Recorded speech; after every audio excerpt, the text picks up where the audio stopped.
views and opinions expressed do not necessarily reflect those of Access Fort Wayne, the Allen County Public Library, or any other supporting groups.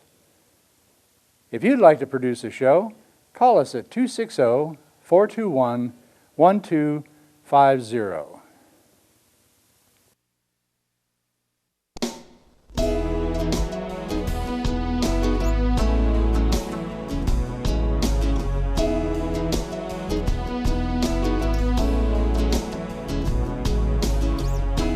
Let me be your lighthouse so I can show you the way. Let me be your shining light, I'll keep you from drifting away. I'm the one that makes you try when... This is Patty Hunter of Patty's Page. Welcome to my show. Today's special guest is Reverend Richard Juritsch. How do you say it again? Juritsch. You said it was Juritsch. just right. Okay. Oh, I did it. Yep. And he is living in Canada, where my homeland was. I'm now living in the United States. Where and when was the Lutherans for Life Canada formed? Lutherans for Life Canada was formed in 2000. I'm going to get the date wrong. I'm positive of That's it, okay. but 2004 in Etobicoke, so not far from your home stomping grounds, at Our Savior Lutheran Church in Etobicoke. The seeds have been planted about a year before that, when an exploratory meeting was held in London, Ontario, and we were blessed to have Dr. James Lamb, the executive director of Lutherans for Life, come up to Canada and share with us his thoughts, his guidance, his wisdom. And then through the blessing of a grant from the Lutheran Women's Missionary League Canada, the Ontario district, beginning funds were given to us, and Lutherans for Life Canada came into existence. Our first president was Reverend Dr. Glenn Schaefer, who's now serving down in Michigan. And we've been blessed since then with an opportunity to share God's pro-life message with our fellow Lutherans and anybody else who listen to us. So your mission of Lutherans for Life Canada is to help our babies, the newborn, the unborn, or preborn, what you would like to call it, as well as euthanasia and assisted suicide. We have to correct that in our country, you know. We have to do that in all over the world. I mean, Canada unfortunately has the worst protection for the unborn babies, and sadly our medical assistance in dying laws that were passed a few years ago are just generally becoming very swiftly, even pretty soon we'll be surpassing the Scandinavian countries in how unregulated euthanasia in Canada will be. How did they get that far? That I would tend to say the seeds of that were laid under the John Diefenbaker administration back in the 60s. He was a red Tory. He's the first one to really start shifting the focus of the Canadian mindset from responsibility to rights. If you look at the history of Canada, when, for example, we expanded out west, when people started to settle out west, the first thing that the Canadian government did is it sent out the RCMP ahead of the settlers, and there was established law and order and safety for folks, and there was very much a mindset of we have a responsibility towards our fellow citizens, towards others, and with Diefenbaker's Charter of Rights, It was a legislative charter of rights, not a constitutional charter of rights. He, in many ways, he was just building on what others had done previously, but he solidified the idea of we have rights rather than responsibilities. And as we watched that that further unfolded, and under Pierre Elliott Trudeau, that mindset of rights over responsibilities ended up getting put into the Constitution of Canada, which is at this point in time pretty much impossible to see how you could ever amend or change anything within the Constitution, because it has an amending formula that would require definitely God pulling off a miracle in order for a change to happen. So if we wanted to see, say, for example, enshrine the rights of the unborn in the Constitution of Canada into the Human Rights Code,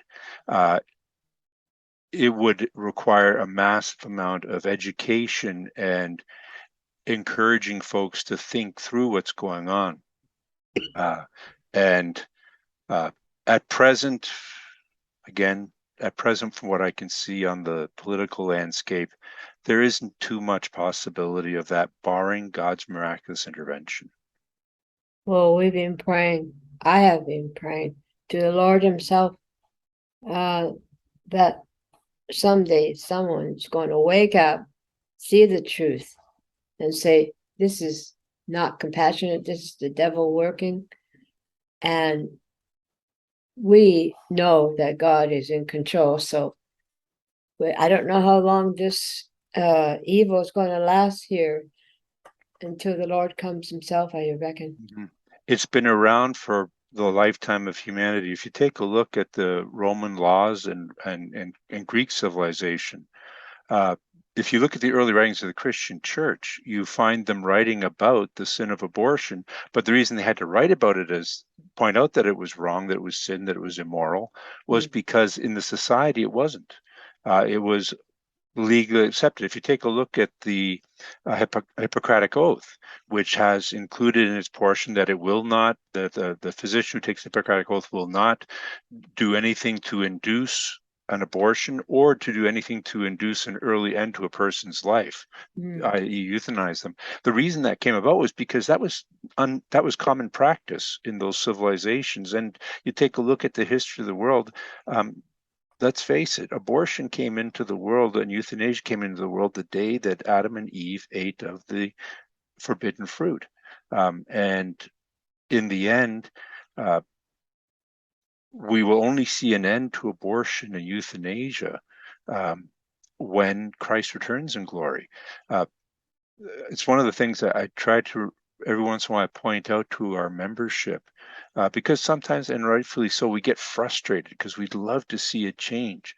Right. But the reality is tomorrow, if all of a sudden a miracle happened and Justin Trudeau's government said abortion is now illegal and youth and medical assistance is dying is no longer legal, it is now illegal, we would still have a very important reason for existence, because laws don't change people. Laws say something's wrong. But the reality was, before there were laws allowing for abortion, abortion was taking place in Canada. Before there were laws allowing for euthanasia, euthanasia was taking place in Canada. People weren't getting prosecuted for it.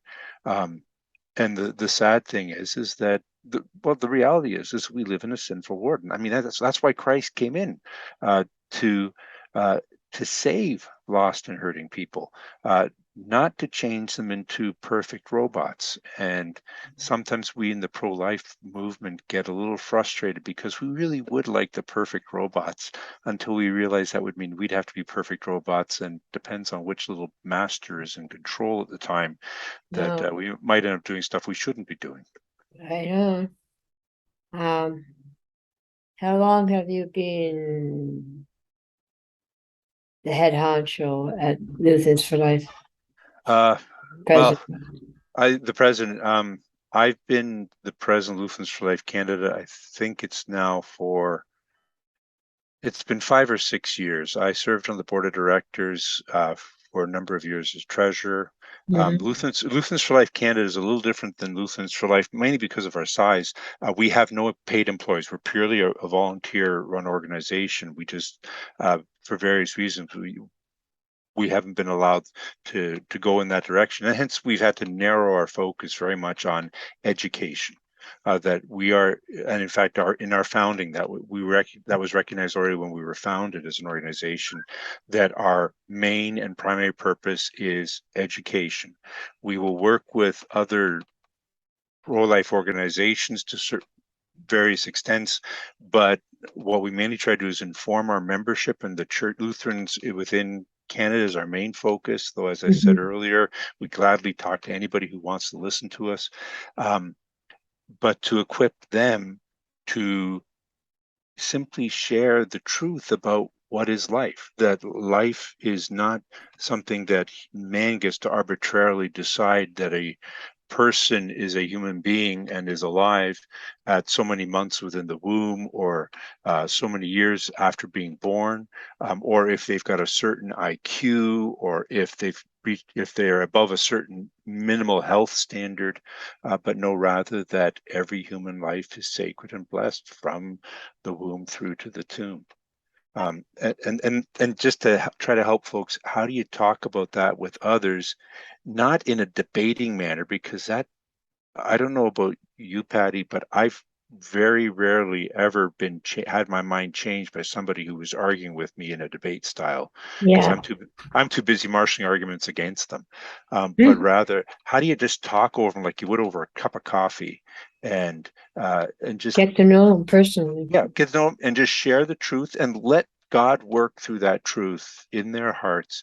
And whether you or I get to see the change, or um, here I'm going to put in a plug Okay, go ahead. for Word of Hope ministry, which I think is one of the greatest blessings that God has bestowed upon us in Lutherans for Life Canada and Lutherans for Life in the States, in that it's very much, how do you talk to folks who are hurting and showing care to them and love to them, because that's going to do more, that will then open hearts and minds to listen then to the facts of how that little baby within the womb, that little baby who's only a day old and is just a small clump of cells, is still completely human, has a soul, and that in fact our Lord Jesus Christ was exactly like that little baby.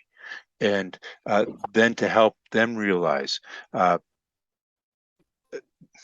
the uh, and I already see some of that happening in Canada in a backwards sort of way, not through Word of Hope, but I had to put a plug in for them because I think they do awesome work. Right. But a few years ago, when Stephen Harper was Prime Minister of Canada, Justin Trudeau was leader of the opposition, Mm. uh, and he kept raising the issue of abortion. And people used to say, "Don't you think Justin Trudeau's about the worst thing for pro-life?" I said, "Actually, he's one of the best things." In that at that time, I would change my wording now, but at that time, as leader of the opposition, he was raising the abortion issue in Parliament, which gave permission for the rest of us to talk about it in a way, because sadly, under the previous under the Harper Conservatives, as much as my understanding is that Stephen Harper is pro-life, he was also about being politically elected, and he basically had promised that he would not raise the abortion issue. And even when private members within his own government raised private member bills that touched on the issue, he would order his caucus, at least those who, his ministers, his cabinet, I should say, to vote against them, because he simply did not want to raise the issue in Parliament, because he feared that it would drag everything down. Trudeau, by raising it, allowed us to talk and actually got more conversation going. I had more conversations with people who are anti-life, where we could actually talk, not just argue, but talk. And then I had, prior to him coming, unfortunately now he's been elected prime minister, and he's in his second term, Oh. and he is very actively pushing very much an anti-life agenda. That's wrong. It's so wrong. And so I pray for him every day. And pray that God will work in his heart. And that's, I think, one of the greatest tools we've got that God has given us is the fact that we can come before his throne, having been covered with the blood of Christ, and bring our petitions forward, not just for the folks we love, but for those who act very contrary to what God's will is. I remember when I was in University of Waterloo as an undergraduate student, Henry Morgenthaler, who ran a series of abortion clinics in Canada, and Oh, yeah, that guy. who was running them illegally, and it was he who finally got the 1988 Supreme Court decision that resulted in the abortion law at that time being overturned. He was coming to speak on campus, and we had a member of parliament. He was a progressive conservative, John Reimer, who came in to speak at a Waterloo Christian Fellowship, a student group on campus with which I was involved. And he mentioned, he got talking about pro-life because he was very strongly pro-life. And then all of a sudden, and people were asking questions about Morgenthaler, and there was a little bit of venom in their questions about Morgenthaler because they were really angry with Morgenthaler. Right. And John Reimer mentioned, have you ever prayed for him? He said, I'll tell you what I did when I found out about this lawsuit and what Morgenthaler did. He said, I asked him out for lunch, and we had lunch, and I shared with him my thoughts. He said, I shared with him my pro-life view, and he said, but I didn't try to beat him down or beat him up because he wasn't going to listen to me if I did that. Yeah. The sad thing that I think folks who are pro-abortion don't realize is that the first countries to legalize abortion were Nazi Germany and Stalinist Russia, Stalinist Soviet Union, and the connection is not made as to why both of those types of governments, who in many ways are opposed to each other, why both of them went for saying abortion's okay. And I mean, Hitler took euthanasia to the extreme with his final solution.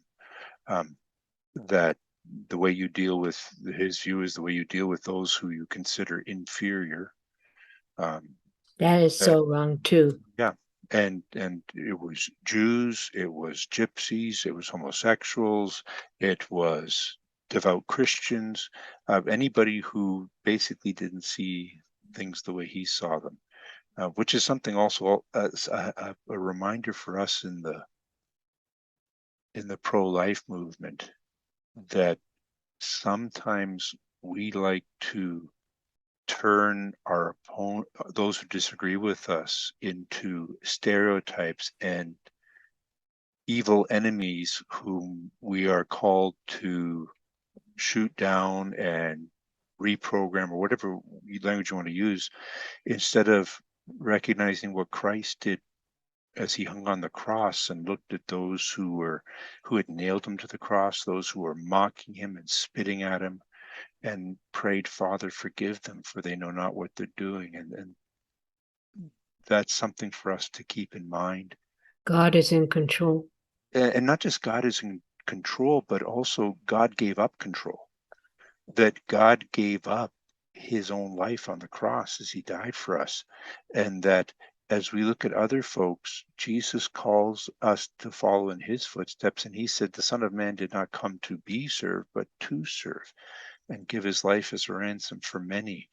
And so often in the New Testament, we do see that the way we are called to talk to folks is with an attitude of humility and of love and compassion. To name the evil for what it is, and to say without a doubt, abortion is sin. It is murder. It is killing a person. And that euthanasia is murder. I think I always find it intriguing that the German word for suicide is Selbstmord, which means self-murder. And I Which is think true. that's a much more accurate term for it. I think suicide, it almost glosses it over too much, and to recognize that there's nothing noble in medical assistance in dying.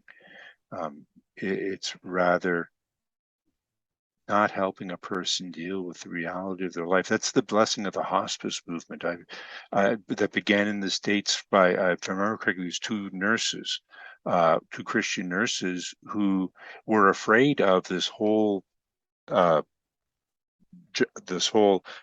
Hemlock Society, as I Oh, guess originally known, but the whole pro-euthanasia movement, who said, what we need to do is help people see that dying is a part of life, and that there is good that can happen in the dying, and that we as compassionate people should be called to help people not to bypass the dying, but through the dying, help them not only with themselves, but also in the relationships with their family and with their friends, and to turn the dying into something that, recognizing it's still a curse, mhm. as 1 Corinthians 15 clearly labels it as an enemy, but not allowing it to have the upper hand, but rather that through God's grace and love and mercy, we care for the individual where they're at. Now, the hospice movement is not a Christian movement. There are many Christians involved in it, but it is it's simply a movement of care for people.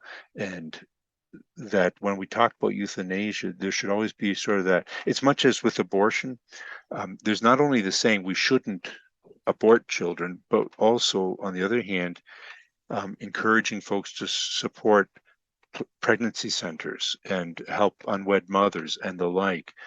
Also, likewise, then, with not just say euthanasia is bad, but how do we help the person who's dying so that they can die receiving love and care and compassion. With dignity. Yeah, with true dignity. Yeah, rather than it won't necessarily be an easy dying, but and that's why I tended to avoid the word dignity. Oh, I'm sorry. No. There's nothing wrong with it. It's just me. I avoid it. I'm not offended by it at all. But I tend to avoid it because um, it sets, because dying with dignity has become the motto of the anti-life movement, the Oh, no. pro-euthanasia movement, and That's because culture. they have a misguided understanding of dignity, Mhm. because they think dignity is being in control, and Oh, that was not the dignity of Christ on the cross. The dignity of Christ on the cross was that he gave up control. He gave up. He could have called down 12 legions of angels. He did not. He could have taken the gall that would have helped deaden somewhat the pain. He did not. Rather, he took on not just all of the physical pain of the cross, which I know folks tend to sometimes focus on that, myself included. But what to me is always the greatest enormity is that he took on the full agony and pain of hell. As he died on that cross, he was dying for every abortion ever performed, every doctor who ever performed an abortion, or anybody else involved in an abortion. He died for everybody who euthanizes someone else, or takes part in euthanasia. He died for each one of us whenever we've gotten an argument with a person and cared more about getting a point across than caring about the person actually listening and caring about where that person is at. He took care of all of that, and that's real. He went through all that pain and agony. It's hard to fathom that within the span of several hours, Jesus experienced the full agony of an eternity in hell for us, and thus he cried out, my God, why have you forsaken me?" And then has that beautiful closing prayer before he breathes his last and says, "Father, into your hands I commit my spirit." And he goes through all that so that the person who has had an abortion can be forgiven, so that the person who has treated someone poorly so that they felt forced to have an abortion yeah. can be forgiven. How many chapters do you have in Canada? We don't have chapters, and unfortunately, we've got about 150 members across Canada. Most of them I'd say 3/4 of them primarily support us through their donations and their prayers, and with requests occasionally for materials that they can share with family and friends. And then about 1/4 of them are what our life ministry or what we use the term the Lutherans for Life came up with a number of years ago, life ministry coordinators, and they work more within the congregation, reminding folks of life issues, encouraging their pastors, praying for their pastors, and in sharing the life message, and simply getting materials out. Again, that's because of our we span all the way from Nova Scotia on the east coast to Vancouver Island on the west coast. In fact, on our board of directors, our board of directors has never met in person. We can't afford it. So we meet by up until a few years ago, it was by telephone conference. Now, since the COVID hit, there was the silver lining God gave us, is we can see each other's faces, because we now do a video meet, so we can actually see the smiles on each other's faces. But Lutheran Church Canada itself is a thinly spread church body across 12 across the Canada, and likewise Lutherans for Life Canada is thinly spread. We're almost at the end of the show, my friend. Pastor Juritsch, you are my favorite pastor. And we should have you here in Fort Wayne again, have you on my show, of course. I would love that. I'm still working on my Doctor of Ministry. I'm hoping to be down in the Fort Wayne at least twice more before I finally complete the work. I finished all my coursework, but I hope, and I would love that. I will let you know when next I'm down in the Fort Wayne area, so you got a heads up to lock the doors and close the curtains. Hide the cats. Okay. Well, anyway, we love you, and God bless you, sir, Pastor Rick and Richard. Rick? Pastor Rick is fine. Pastor Rick. And we see you again, of course. And to my audience, thank you for tuning in. We will see you next week. God bless you. And may the Lord be with you always. Amen. Thank you, Patty. God bless you. Godspeed, my love, until we meet again. You're always in my heart and every dream. Don't let this time apart give in to all our fears. God will keep us close from up above. So until we meet again, Godspeed, my love.